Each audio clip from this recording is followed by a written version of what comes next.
we are creating the greatest red wave in the history of our country. It's time for Donald Trump to pack his bags and go home. Today, the wait is finally over. Americans set to decide whether it'll be 4 more years of Donald Trump or whether Joe Biden will be the country's next president. Special coverage this morning.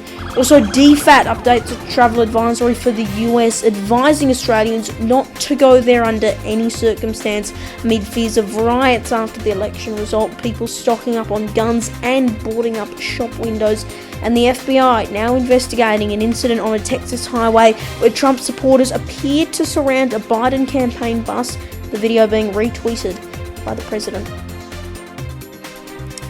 Good morning, it is just past 10 a.m. here in Melbourne. Thanks for your company on this Wednesday morning. We have special coverage for you this morning, but we do begin with breaking news, and polls have closed in 2 US states, that being Indiana and Kentucky. Obviously a record number of people voting early this election, but we are now beginning to see the final cutoff. This isn't the only states that will close, of course, across the day. In around an hour, Georgia, Virginia and South Carolina will close their polls. We'll continue to update you when we get more information. First this morning, in the Department of Foreign Affairs and Trade, or DFAT, has advised Australians not to travel to the US. Let's go live to our chief reporter, Jack Hunt, who's standing by for us this morning. Jack, the US is now being considered even more dangerous over fears of civil unrest and domestic terrorism.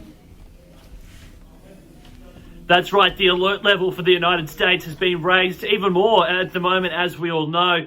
Every country right now is do not travel to, but the Department of Foreign Affairs and Travel have actually increased that to more than that number because of the threat of domestic terrorism as well as widespread civil unrest. This comes just days before the US election. We are finally here and we are waiting to see what happens. In only a few more hours, we'll start to get a sense of what the race will look like and who will win. But the biggest concern is not necessarily who will emerge victorious, but what people will do in the aftermath of today. Will there be widespread looting, widespread rioting and domestic terrorist attacks, which we have seen in the last few years, come to play in the next few days? We understand that many businesses are preparing for it, as we have heard.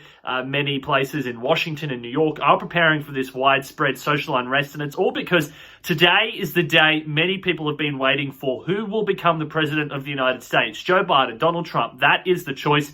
We understand around 100 million people have already voted before today, but the votes are being counted. Now, when we're looking at the race to 270 electoral college votes, that is the main game of today. They need to get to 270 electoral votes. We are looking at some key states, Michigan, Wisconsin, as well as Pennsylvania and Florida. Now, let me start with Florida. At the moment, that is a real toss-up between Joe Biden and Donald Trump. Joe Biden could get to 270 electoral votes without Florida, but Donald Trump really needs to secure Florida, and that will be the biggest telltale sign in regards to if Donald Trump will become president, because if he does, in fact, get Florida, then, well, that is the road to 270 electoral votes for the US president. Pennsylvania. That is the state to look out for. At this stage, polls suggest that Joe Biden is leading, but polls were wrong in 2016 when it came to that state, and we understand it is very close. You have Joe Biden, who was raised in Scranton, Pennsylvania, and then you have President Trump with a real keen support there in Pennsylvania. Now, we might not actually know the state and the way that it goes tonight because they can allow 3 more additional days from today onwards to count the mail-in ballots. So that is one to really look for. The Trump campaign sources have said that the president may call to win the election. He may claim victory sometime today, despite not actually getting 270 electoral votes. But really, once these states start coming out, in particular those swing states, Wisconsin, Michigan, as well as Pennsylvania and Florida, those are the real ones to look for, as well as some North Carolina as well. That's another one, as well as Georgia and Texas is another one. Democrats are mildly optimistic that they might be able to secure that. But really, if we see Texas, Arizona, Florida go to Joe Biden, then really the game is over for President Trump, and we'll find out in just a few hours' time. Back to you. Alright, Jack Hahn live for us in Sydney this morning, thank you. And despite all the hype, we may not actually know the US election results for a number of days, depending on which states are won and who wins those states. US correspondent Jackson Gosnell explains. Leo, we are in the home stretch of the 2020 election, just hours away from when voters will decide who will lead the country for the next 4 years.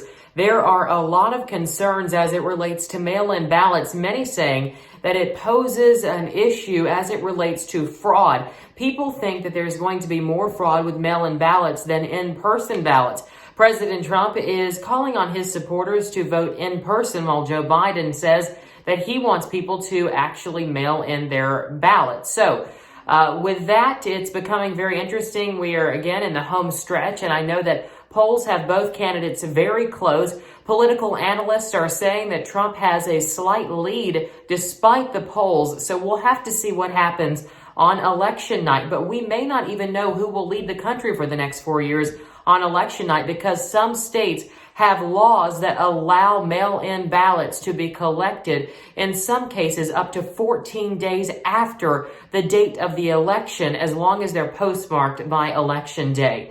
It is a story that I'll be following here from the U.S. and bringing you the latest information on. Stay tuned to 6 News for continuing coverage. Reporting for 6 News in the U.S., I'm Jackson Gosnell. Back to you. US President Donald Trump has expressed admiration for his supporters who appeared to surround a Biden campaign bus on a Texas highway in an incident now being investigated by the FBI. A number of videos posted to social media appear to show dozens of SUVs bearing Trump campaign livery and American flags crowding the bus on its way from San Antonio to Austin. CNN reports that people in up to 100 vehicles were in the so-called Trump train, some yelling profanities and obscenities. One of the videos appears to show a Trump supporters SUV making contact with another unmarked car reportedly driven by a Biden campaign staffer. Democratic presidential candidate Joe Biden did address the incident during a campaign stop in Philadelphia, saying it's not who we are, while also referencing reports that Mr. Trump's supporters shut down a major road in New Jersey. The final polls ahead of the US election show Joe Biden with a steady lead, but as most people are saying, if 2016 is anything to go by, you can't trust the polls. Now, one poll from the New York Times has shown Biden leading in a number of key battleground states, the Democratic candidate leading in Arizona 49-43, 52-41 in Wisconsin, 47-44 in Florida, and 49-43 in Pennsylvania. One survey also shows Biden winning Florida, but only by a 49-48 margin, and a separate poll from ABC News and the Washington Post has President Trump winning Florida 50-48, and closer to home, a news.com.au poll has a 50-50 split in the presidential race out of more than 160,000 replies. And if you want to know more about swing states, make sure you check out Jack Hahn's report on it. The link is in the description.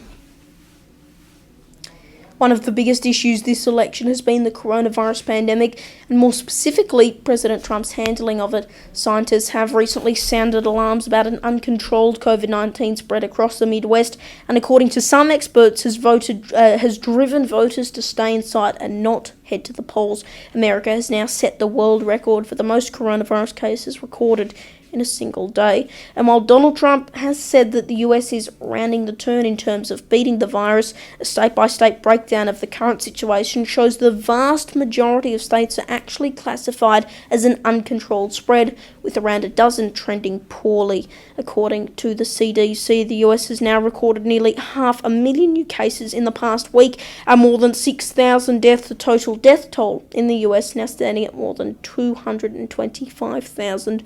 During the final presidential campaign debate last week, Joe Biden, who has made COVID-19 the key focus of his campaign, accused the president of not having a plan and warned Americans that they are heading into a dark winter with no guarantee of a vaccine. Finally today, just a quick reminder of what our coverage will look like today. I'll be back at 11 a.m. with live coverage on Instagram as polls close across even more states. Then Jack Hahn and I will be live on the hour every hour from 1 p.m. with more results coming in. And we want you to be a part of it on our Instagram live streams. You can click request to join, which you'll see in the chat, and you can be a part of it. So make sure you do that. Follow our Instagram page right now to get notified when we do go live, and make sure you share it with your friends. That is our programming for the day, and that is 6 News for this Wednesday morning. I'll be back in around 45 minutes or so for our special live coverage.